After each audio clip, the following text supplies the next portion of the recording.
Halo adik-adik, bagaimana kabarnya? Bertemu lagi dengan saya Kak Septianti dalam video pembelajaran usaha dan energi. Malik mengatakan, bukan ilmu yang seharusnya mendatangimu, tapi kamu yang seharusnya mendatangi ilmu. Semangat terus belajar ya, semangat berproses. Oke, dalam video kali ini diharapkan kalian dapat menganalisis apa itu perubahan energi, konsep usaha, hubungan usaha, hukum kekekalan energi, dan penerapannya dalam kehidupan sehari-hari.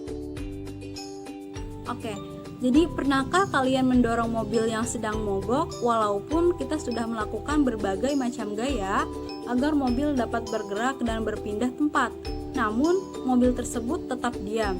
Dalam ilmu fisika, fenomena tersebut dianggap tidak melakukan usaha. Kok bisa begitu ya teman-teman? Padahal kita sudah melakukan usaha loh tadi. Oke, nah biar pertanyaan ini terjawab, terus tonton video ini sampai akhir ya teman-teman. Di video kali ini kita akan membahas tentang usaha dan energi.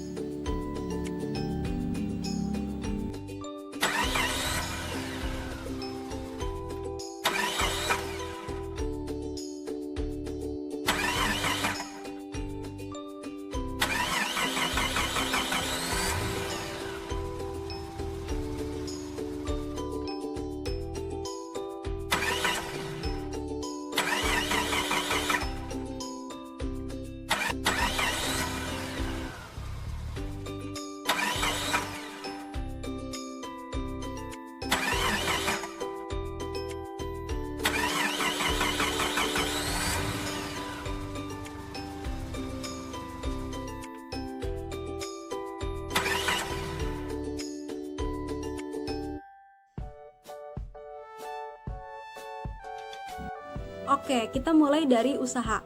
Tahukah teman-teman apa yang disebut dengan usaha? Dalam ilmu fisika, usaha diartikan sebagai gaya yang bekerja pada suatu benda sehingga benda tersebut mengalami perpindahan. Nah, itulah yang menyebabkan kita disebut tidak melakukan usaha pada kejadian di awal video ini, karena mobil tidak berpindah. Jadi, sebesar apapun gaya yang kita berikan, jika tidak ada perpindahan, maka sama aja kita tidak melakukan usaha, atau usahanya itu sama dengan nol. Nah, sekarang teman-teman jadi paham kan mengenai pengertian usaha. Oke, untuk yang selanjutnya kita akan membahas besar usaha pada beberapa kasus. Yang pertama, kita akan menentukan usaha jika gaya yang bekerja searah dengan perpindahan. Oke, jadi saat kita mendorong troli di minimarket, gaya yang dilakukan oleh tangan kita sejajar dengan perpindahan troli untuk peristiwa ini, sehingga usaha menjadi W sama dengan F dikali dengan S. Kasus yang kedua yaitu jika gaya yang bekerja membentuk sudut dengan arah perpindahan, contohnya seperti ini. Jadi saat kita memindahkan tumpukan buku dengan mobil-mobilan yang ada di lantai, gaya yang dilakukan oleh tangan saat penarik ban mobil-mobilan akan membentuk sudut terhadap lantai. Maka usaha atau W sama dengan F cos alpha dikali dengan S. Yang selanjutnya yaitu arah gaya yang bekerja tegak lurus dengan perpindahan. Contohnya, salah seorang porter mengangkat barang dari lantai dan memindahkan ke suatu tempat secara horizontal. Maka gaya yang dilakukan akan tegak lurus dengan arah perpindahan. Pada kasus ini, besar usaha atau W sama dengan F cos alpha dikali dengan S. Karena antara gaya dan perpindahan membentuk sudut 90 derajat dan cos 90 derajat itu sama dengan 0, maka W sama dengan 0. Oke, untuk yang selanjutnya, lalu bagaimana jika arah gaya yang bekerja berlawanan dengan arah perpindahan? Contohnya, saat kita menggunakan treadmill, gaya yang dilakukan telapak kita maka akan bergesekan dengan lintasan treadmill. Untuk kasus ini, kita masih menggunakan rumus yang sama, yaitu W sama dengan F cos alpha dikali dengan S. Besarnya itu 180 derajat. Cos 180 derajat itu sama dengan min 1. Maka W sama dengan min F dikali dengan S, atau usaha akan bernilai negatif. Oke, yang selanjutnya, kemudian besar usaha jika gaya yang bekerja tidak menyebabkan perpindahan, seperti saat kita mencoba mendorong tebing yang berdiri kokoh dan tebing tidak berpindah. Ingat ya, tadi kita udah bahas meskipun gaya yang kita berikan itu besar, namun jika gaya tersebut tidak melibatkan perpindahan, maka kita dikatakan tidak melakukan usaha atau W sama dengan 0. Pembahasan kita selanjutnya adalah energi. Oke, untuk energi merupakan kemampuan untuk melakukan usaha. Jadi usaha dengan energi itu saling berkaitan satu sama lain, berhubungan ya. Kita bisa melakukan usaha jika ada energi yang diberikan. Energi ada beberapa bentuk, tapi dalam video kali ini kita akan membahas energi potensial dan energi kinetik dan gabungan keduanya yang disebut sebagai energi mekanik. Yang pertama kita bahas dari energi potensial. Oke. Energi potensial adalah energi yang timbul karena kedudukan ataupun posisi benda terhadap titik acuan. Misalnya posisi pengendara nih. Saat seseorang mengendarai sepeda, maka saat menanjak bukit atau kedudukan buah kelapa di pohonnya, energi potensial terbagi dua. Yang pertama, energi potensial gravitasi, yaitu energi potensial yang timbul karena adanya gaya gravitasi. Yang kedua, energi potensial pegas. Energi potensial pegas adalah energi potensial yang tersimpan akibat perubahan bentuk pegas, baik karena ditarik, didorong. Energi potensial dapat dihitung menggunakan EP sama dengan mgh. Itu untuk energi potensial gravitasi.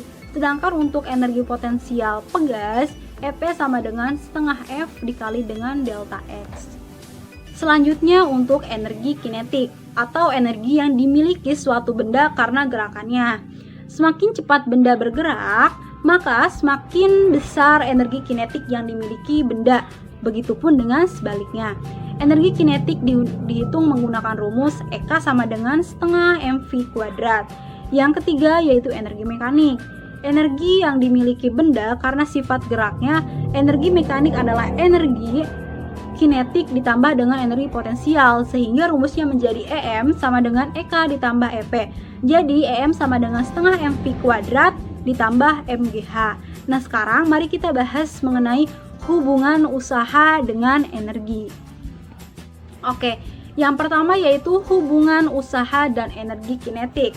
Usaha sama dengan perubahan energi kinetik, sehingga rumusnya menjadi W sama dengan delta EK sama dengan EK2 dikurangi EK1. Karena W sama dengan setengah mv2 kuadrat dikurangi setengah mv1 kuadrat, maka W sama dengan setengah m dikali dengan v2 kuadrat dikurangi v1 kuadrat. Yang kedua yaitu hubungan usaha dan energi potensial.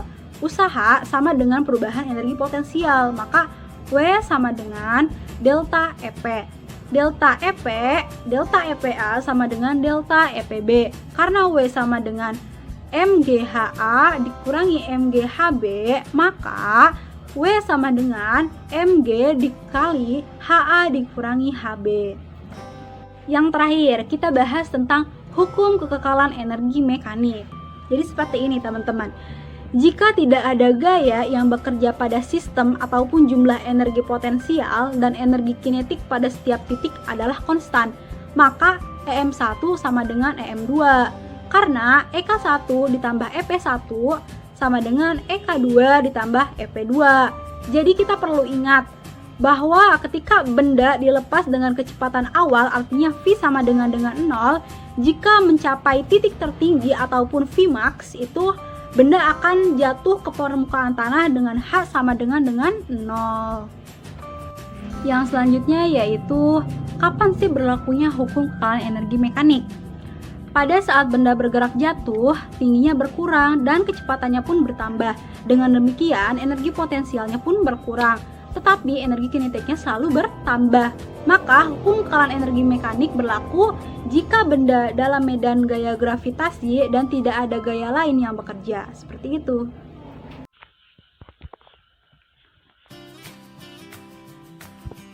Gaya konservatif dan gaya non-konservatif. Gaya konservatif. Sebuah gaya dinamakan konservatif jika usaha yang dilakukan pada benda yang bergerak di antara dua titik tidak bergantung pada lintasan yang dilalui benda. Usaha hanya bergantung pada posisi akhir dan awal dari benda. Gaya konservatif dapat mempunyai fungsi energi potensial yang berkaitan. Perlu diingat ya teman-teman, sebuah gaya dikatakan konservatif jika usaha yang dilakukan pada benda yang bergerak melalui lintasan tertutup adalah nol. Kemudian gaya non-konservatif. Sebuah gaya dikatakan non-konservatif jika kerja yang dilakukannya pada sebuah benda bergantung pada lintasan yang dilalui oleh benda antara titik akhir dan titik awal. Selanjutnya yaitu usaha oleh gaya konservatif. Hubungan usaha energi potensial. W konstan sama dengan min mg H2 minus H1. W konstan sama dengan min mgh 2 minus mgh 1 sama dengan minus mg delta H. W konstan sama dengan minus EP2 minus EP1 sama dengan min delta EP. Tanda negatif menyatakan bahwa W plus oleh F konservatif akan menurunkan EP.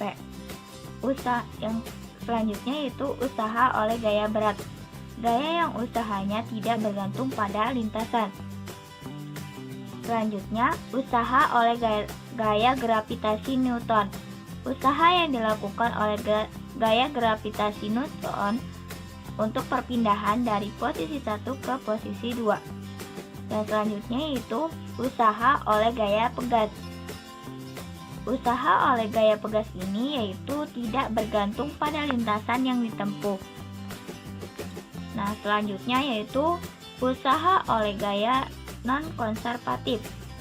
Usaha oleh gaya non-konservatif merupakan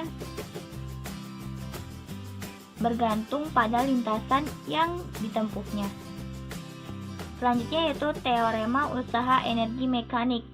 Jika pada suatu sistem bekerja gaya non-konservatif, maka usaha oleh gaya tersebut sama dengan perubahan energi mekaniknya.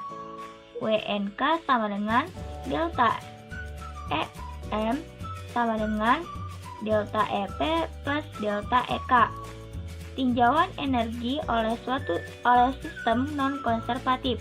Sistem yang mengandung gaya non-konservatif tidak berlaku hukum kekekalan IM energi.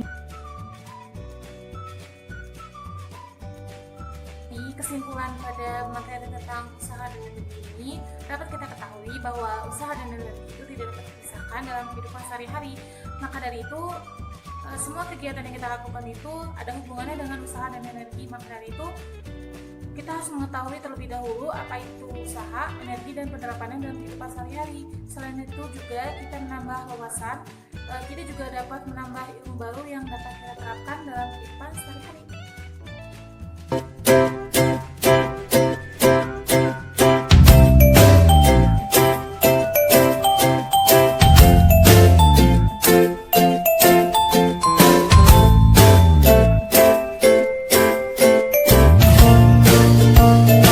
Dari Kak Sepyanti, jangan lupa dipahami dan diisi soalnya ya adik-adik.